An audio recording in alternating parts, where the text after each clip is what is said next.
গন্তব্যস্থান কোথায় স্যার? সাজেক সংক্ষেপে বলেন স্যার। উদয়পুর মিজোরাম পাহাড়। ওকে, আমরা এখন সাজেকের উদ্দেশ্যে রওনা দিচ্ছি, দীঘিনালার সকল অফিসার্স বৃন্দ। সবাইকে সাদর সম্ভাষণ জানাচ্ছি। আজকে আমরা ভ্রমণ করব দীঘিনালা অফিসার্স ক্লাবের পক্ষ থেকে সাজেক এবং উদয়পুর। আশা করি ভ্রমণটা দারুণ হবে।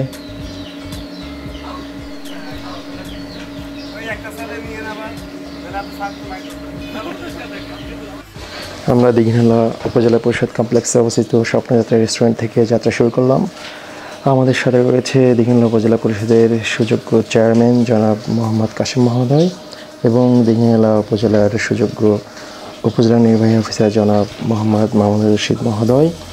এছাড়াও দীঘিনালা অফিসার্স ক্লাবের অন্যান্য সম্মানিত অফিসার বৃন্দ রয়েছে দীঘিনালা সরকারি উচ্চ বিদ্যালয়ের সম্মানিত প্রধান শিক্ষক জনাব মোহাম্মদ আক্তার আলী সহ অন্যান্য শিক্ষকবৃন্দ।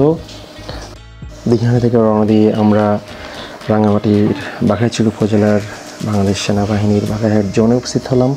এখানে সারা দেশ থেকে আগত সাজেকগামী পর্যটকদের গাড়ির রেজিস্ট্রেশন করা হয়। আমরা যেহেতু স্পেশাল প্রটোকলে ছিলাম, আমরা এগোতে থাকলাম। দেখার মতো ছিল ভিড়। আর বিশ্বের আর অন্য কোনো জায়গায় এদের মতো পেডিয়ে বৃন্দাবন পাঠিয়ে দেবো। Thank you. ইয়েস, ছোট ছেলে, আমরা যাচ্ছি সাজেক। ওয়েলকাম অ্যান্ড রাস্তার দুপাশে অবস্থিত উঁচু নিচু পাহাড়ের অনিন্দ সৌন্দর্য অবলম্বন করতে করতে আমরা কামাল চত্বরে এসে উপস্থিত হলাম। আমরা এখানে ডাবের পানি পান করলাম। কি শান্তি।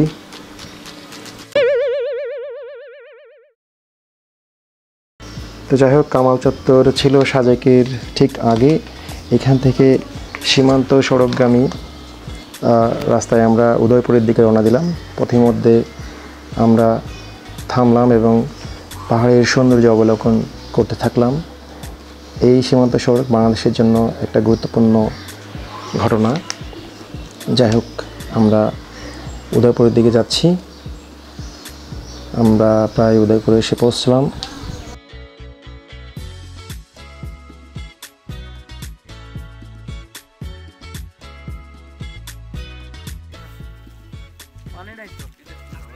ওটাই হচ্ছে ইন্ডিয়া সীমান্ত।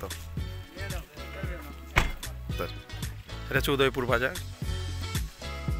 উদয়পুর বাজারে আমরা কিছুক্ষণ অবস্থান করলাম। এখানকার স্থানীয় অধিবাসীরা আমাদেরকে আপ্যায়ন করলো। আমরা চারপাশ ঘুরে দেখলাম। এরপরে আমরা রওনা দিব এখানকার শেষ সীমান্ত বিজিবির একটা পয়েন্ট আছে এখানে, এবং সেখানে প্রাকৃতিক সৌন্দর্য মনোমুগ্ধকর। আমি প্রফেশনাল কোনো ব্লগার না, এতটুকুই। ওকে, ধন্যবাদ। সেখানে রয়েছে সাজেক নদী। আমরা সেই নদীর ধারে যাব এখন। আমাদের উপজেলা চেয়ারম্যান এবং ইউনো মহোদয়কে দেখা যাচ্ছে। তো আমরা সাজেক নদীর উদ্দেশ্যে রওনা দিলাম এবং এটা হচ্ছে যে ওই জায়গাটা হচ্ছে যে শেষ পয়েন্ট। ওকে, আমরা এখন গোসল করব সাজেক নদীতে মিজোরামের সাথে। আমাদের একটা স্যার খুবই উদ্বেলিত।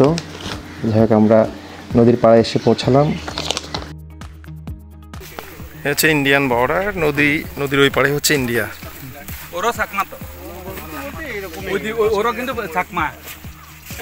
এইটাই বর্ডার না, খালটাই এইটা মিজোরাম। এই যে নদীর অর্ধেক মিজোরাম। আসলে এখানে দাঁড়িয়ে একটা অন্যরকম অনুভূতি লাগলো। দুই দেশের বর্ডারে দাঁড়িয়ে সে এক অন্য ধরনের অনুভূতি। সামনে থাকবেন একটা স্যার। নদীর পাহাড়ে আমরা মিজোরামের একবারে সন্নিকটে আমরা অবস্থান করছি। এই যে দেখা যায়, এই যে সামনে অনেক দোকানপাট ঘরবাড়ি দেখা যাচ্ছে। আবার ওদিক থেকে পারাপার হয়েও আসতেছে দেখি। স্যার, এই মানুষগুলো কি বাংলাদেশের লোক? নদীর পাড়ে আমরা সম্মিলিতভাবে অনেক ছবি তুললাম, অনেক মজা করলাম, অনেক চিৎকার চেঁচামেচি করলাম আনন্দে। আমরা এখন বিজিবি পয়েন্টে ফিরে আসলাম এবং আমাদের দীঘিনালা থানার ওসি মহোদয়ের নেতৃত্বে প্রাচীন বটগাছে উঠে বাচ্চাদের মতো সবাই আনন্দ করলাম। সেই রকম অনুভূতি। আমরা এখন ফিরবো, সাজেকের উদ্দেশ্যে রওনা দিব। পথিমধ্যে আমরা সৌন্দর্য অবলম্বন করতে করতে সাজেকের উদ্দেশ্যে রওনা দিলাম।